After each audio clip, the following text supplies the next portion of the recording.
all right. Reverend Dr. Raymont Anderson is an ordained Centers for Spiritual Living minister serving the Center for Spiritual Living Greater Baltimore community as our spiritual director. He has frequently been referred to as a Renaissance man and visionary New Thought leader. Excuse me.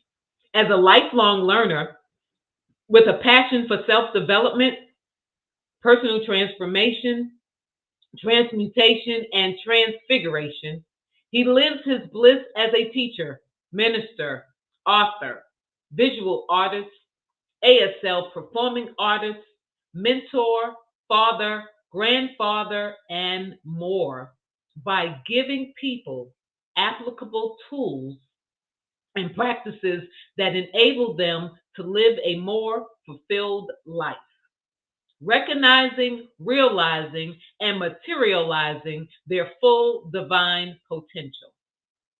His mission is to live, move, and be an active member of society who serves to educate, elucidate, and emancipate people and communities to awaken and empower themselves. Authentic active is an acronym that stands for authentic, compassionate, transparent, inspired, vibrant, and empowered. I give you Reverend Dr. Ray.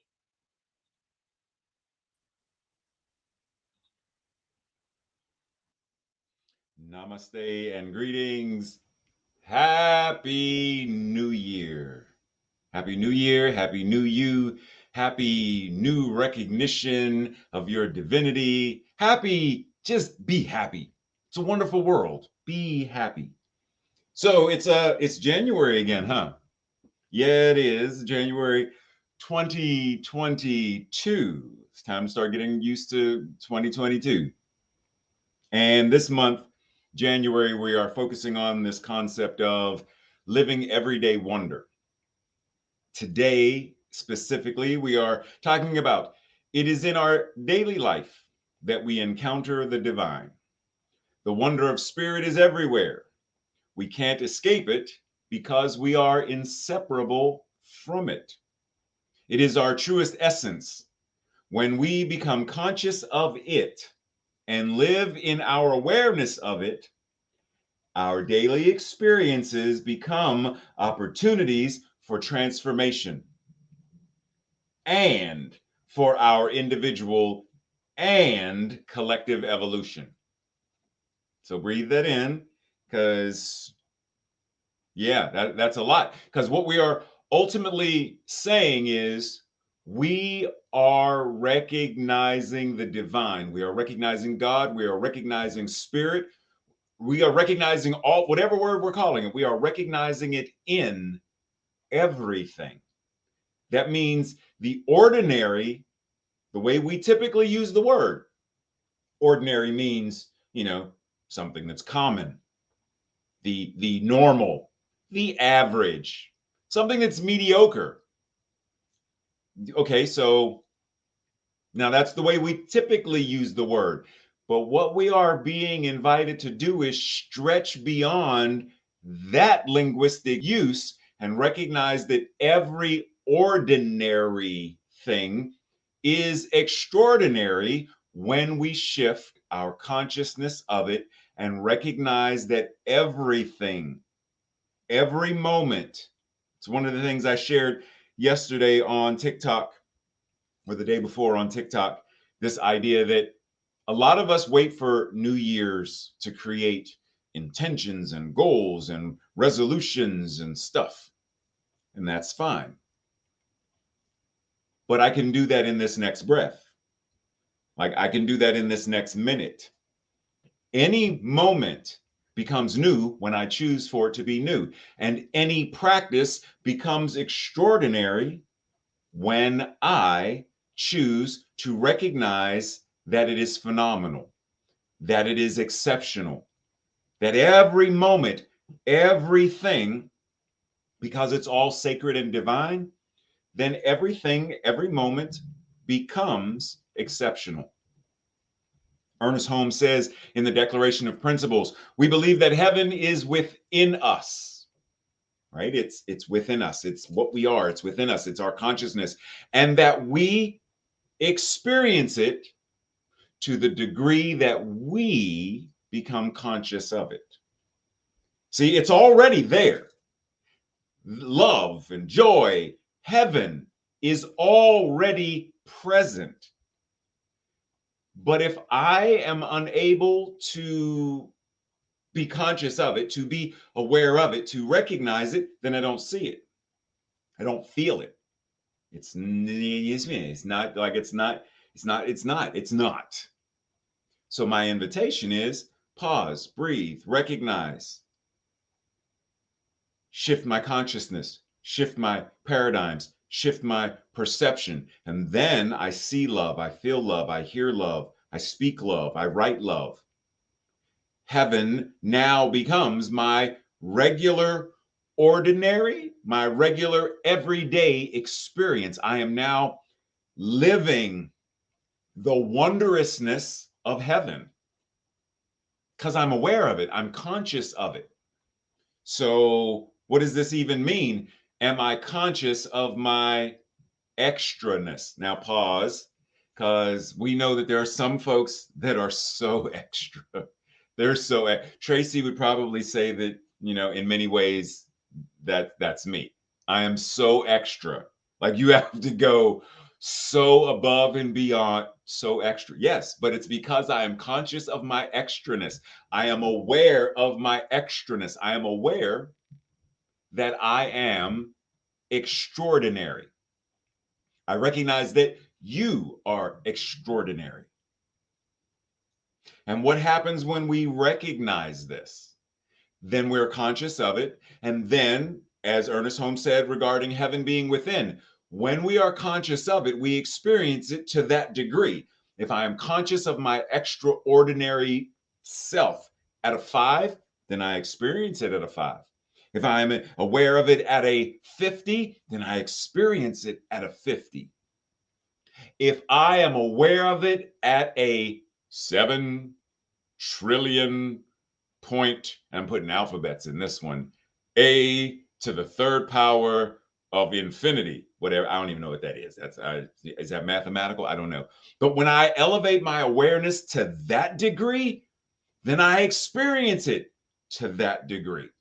So the invitation is, what am I being invited to see differently, to be aware of differently? When, and this idea of self-awareness, when I am conscious of my own character, personality, feelings, motives, desires, thoughts, beliefs, paradigms, etc. When I am conscious of them, then I'm able to evaluate what is life affirming and what is life denying. And that which is life denying, do it less. And that which is life affirming, do it more. How do I become more self-aware? Now, normally we refer to self-conscious as someone who's like, oh, like I got to make sure that because I'm nervous. I'm like, hey, do I look okay? Like I'm self-conscious. But I want us to recognize that self-conscious can also be, how conscious of myself am I? Myself that has fears, or myself that has faith. Which one of these am I accessing? How conscious of these am I in order to change and shift? When I look in the mirror, what am I conscious of or aware of? Do I focus on the scar that's in the middle of my nose and become so, oh man, I wish that scar wasn't there. That scar makes me look so ugly. Oh my goodness, my gray hair. Oh my, and there's gray hairs in my eyebrows now. And and I'm starting to, is that where I go? Or am I able to look in the mirror and recognize that the eye behind the eye that sees itself is the divine, and become aware that who and what I am seeing in the mirror is simply a reflection of God? I see the greatness of my infinite potential and possibility. I see it when I look in the mirror. I'm aware of it when I see myself, when I am conscious of myself. And what did Holmes say? To the degree that I am conscious of it, to the degree that this kitten in this image is conscious that there is a lion, the truest part of him is a lion, then that kitten experiences that and lets the lion roar, lets the lion be the king of, the queen of, the individual of, ruling their own life.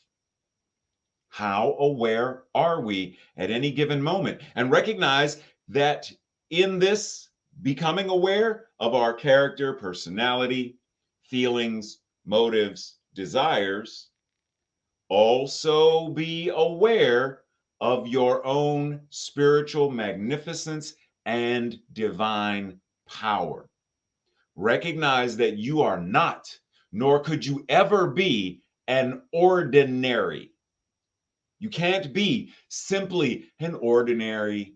What's one of those things we say where you've heard people say, "Oh, she's such a plain Jane." No, there's no such thing. No one is plain. No one is ordinary. Meh. No one is, because every single one of us is the divine. Every single one of us is spiritually magnificent. Spiritual magnificence personified. Are we aware of it? Ernest Holmes also says in the Science of Mind textbook, we arrive at a consciousness of unity only in such a degree as we see that we are what we are looking for. We are looking with and looking at. So there's this idea, new year. What am I looking for? What is one of my goals? What's one of my intentions? So I'm looking for greater health. I'm looking for greater financial wealth. That's what I'm looking for. That's what I'm seeking to attain. Well, what you're looking for, you're looking with and you are looking at. So when I balance, when I am in spiritual collaboration, recognizing that all of these processes, the looking at, the looking with, the looking for, are all happening simultaneously. So when Yeshua says, pray as though you are one who already has the thing you're praying for. Set the intention as though you are already in possession of that which you intend to possess. Set the goal as though you are already in possession of and experiencing the goal as already done. If my goal is to manifest $100,000 by the end of the year, then understand that set that goal, set that intention as though it already is done. Because then it changes how I move through life. It changes how I operate in my life. It changes how I think. Because I'm no longer talking about I have to reach for it, I have to go get it, I have to do. I'm speaking about it as though it already is. And that changes the energy. Right? So let's think for a moment. What are you looking for? Whatever it is in your life, what are you looking for? Are you looking for health, happiness, freedom, peace, emancipation, love, romance, bread pudding, banana bread pudding, connection, God, money? What are you looking for? I'm looking for myself. I'm looking for greater awareness of myself. Whatever it is you are looking for, you are already looking at, and you are already looking with the very thing you are looking for. So, anchor and ground. What am I looking for? What am I setting the intention? What am I asking for in prayer? What am I setting as a goal, as a benchmark? Whatever it is that I am setting as that, look at it as though I already have. Look at it as though you are already in possession of. Your amen is already set. Be steeped in the concept of and the practice of being rooted and in alignment with principle.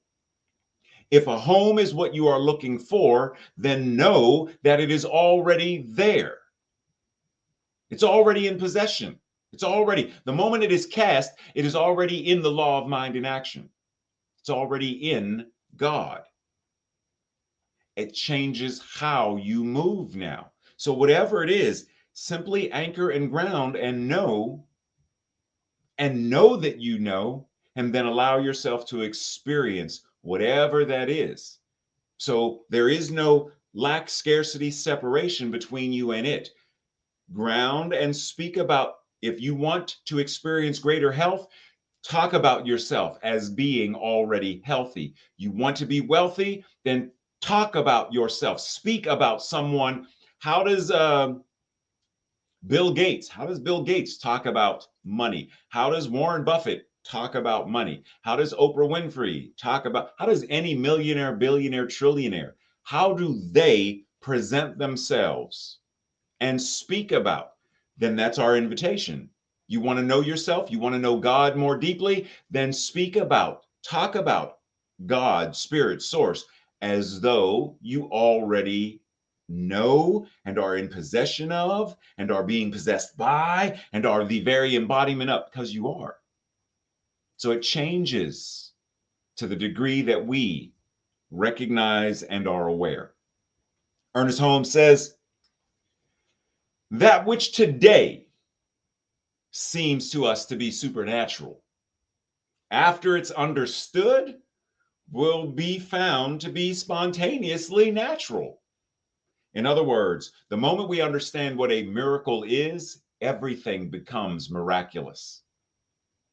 The moment we recognize what it means to be extraordinary, we recognize that in the ordinary, the extraordinary already is. Everything must be the expression of the divine, the expression of spirit, if it is understood. So our practice is to understand it more deeply, more groundedly, more personally. So there in Japan, there is the tea ceremony. And S.F. Slack says, the tea ceremony is regarded as a means of, check this out, as a means of physical, mental, and spiritual discipline. The tea ceremony, learning how to mix tea and serve tea, spiritual. The spirit of the tea ceremony is based upon the Zen principle of oneness with nature, which we would say in Science of Mind and Spirit, based upon the principle of oneness with and oneness as God. There is only one life, and that life is God. There is only one mind, and that mind is God. The tea ceremony would be based upon being steeped in that principle. Followers, those who practice the tea ceremony, strive to recognize real beauty in that which is plain and simple. In the simplicity of serving tea, making tea, they seek to recognize and align with and ground with oneness and nature.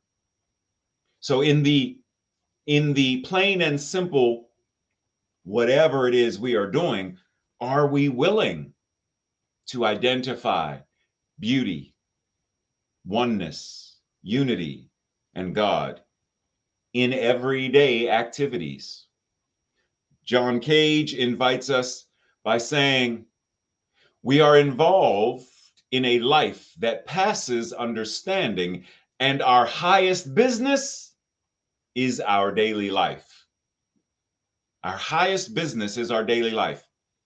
Something that I shared on Facebook, if I'm not mistaken, Facebook, where I reminded myself and reminded us that your life is a business, and you are the CEO, the CFO, the COO, and the GOD of that business. How do you manage? How do you operate? How do you organize all of the things that occur within that which is your highest business, your daily life. How are you stewarding your life as the excellent steward, or as the, there are a couple of things, like you get to choose. You get to choose how you are going to run your company. You get to choose how you are going to operate your company. You get to choose how you are going to perceive and live your life.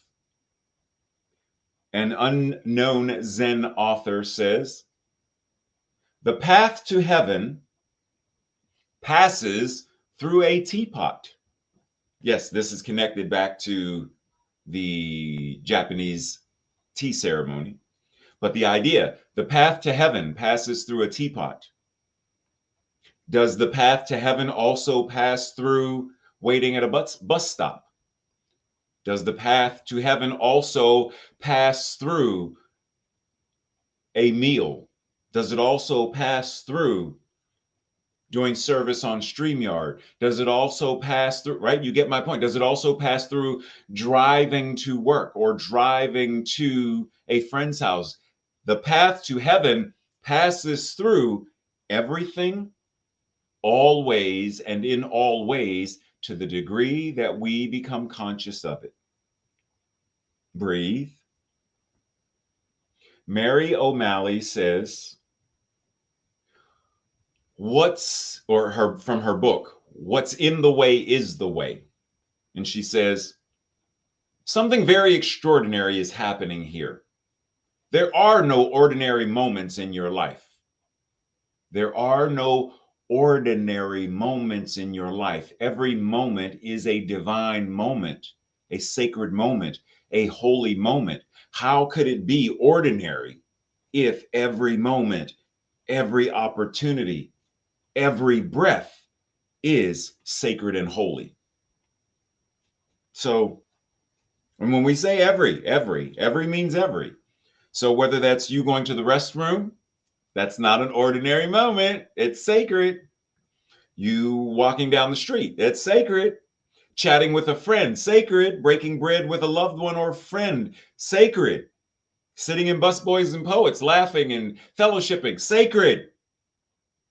So, like, do the calculations and recognize that if I were to ask you, how many, simply in the act of speaking or signing, how many, from the moment you think the word that you are aiming to say, how many muscles, tendons, bones, ligaments, atoms, molecules, how many are in motion as I raise my hand to do the sign God?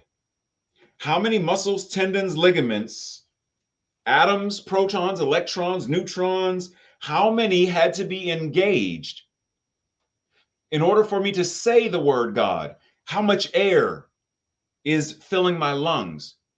How is this process? If we had to add everything up and do a calculation for it, we would be astounded at the sheer number and volume. But what do? We don't think about it that way. It's just, I open my mouth and the words come out. Like, it's easy to do that. But recognize that that's not a simple thing. It's a complex action. And it's a complex action because of everything that's involved. That means it is not ordinary. It's extraordinary. And in that extraordinariness of being, the divine is and always will be. So what happens when we recognize and become conscious of it? And we are then living in the wonder of every day and every moment and every action. Paulo Coelho says, it is the simple things in life that are the most extraordinary. Only wise men, only wise individuals are able to understand them. See, those who are not wise see everything, oh, that's just plain, that's just ordinary, that's just blah, blah, blah, blah, blah. But the wise are able to say, yeah, no, there is no simple, ordinary. Nothing where God is involved is plain. Everything is miraculous. Everything is supernatural. Everything is holy now, right? There's an exercise where, and as always, if you ever want a copy of the slides, feel free to email Tracy and/or I, and we will make sure you get it, especially this one if you want to do the exercise. But you plot on here where you are. Now, the closer to the center means it's less. You're more constricted in that area. So if I'm more constricted in my finances, then I put a dot closer to the center because I'm constricted. I don't have enough. I'm rubbing two pennies together.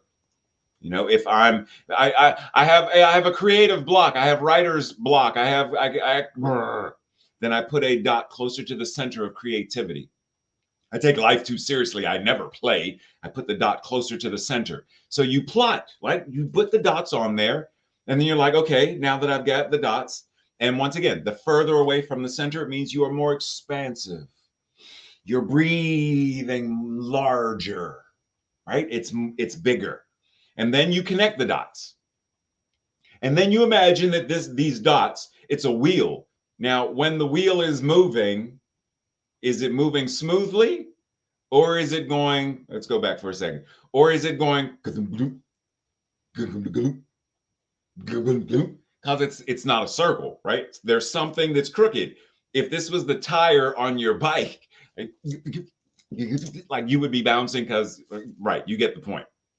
So the intention, the goal is to be more harmoniously balanced, wherever that is. So where am I invited to expand my consciousness, to recognize the infiniteness of my inner life, the infiniteness of my community, my connection, the expansiveness and health and well-being of my body temple? How am I? So my circle is one, it's larger and it's more full as a circle. That's the invitation. And we breathe, because yes, we are moving into that part of service where you are asked to do some homework, some practices. First, recognizing from that wheel, do that exercise, do the living everyday wonder wheel, and journal about what you discover. What causes your wheel to go thumpity thump thump, thumpity thump thump, right? What causes your wheel to not be smooth? Breathe. And because check this out, you might have a little tiny circle and it doesn't go thump thump, but it's real small. It's like, and it rolls, but it's like a little Hot Wheel car. It goes, but it goes like not the way you want it to go. So just be mindful that it's not just the thump thump thump. It could also be because it's really tiny and small. I can barely see you, right? So be mindful of that as well. Second thing is practice increasing or improving your self-awareness by doing any number of the following things or anything else that will assist you. Practice observation. Observe your actions, observe your thinking, observe your feelings. Be in observation mode. The more self-aware you are, the more you're going to be able to shift what you want to shift. Take time for you, self-care. Take about 15 to 30 uninterrupted, no phone, no pager. Anybody uses a pager anymore? I don't know. No door knocking, nothing, no social media. 15, 30 minutes, uninterrupted, you time. Simply to be present with what you think and what you feel and whatever's going on in that time and space. Next, refrain from making excuses as to why you can't do something. Right? I can't do that because I don't have the resources. I can't do that because I'm not creative. Well, I can't do that because don't go there.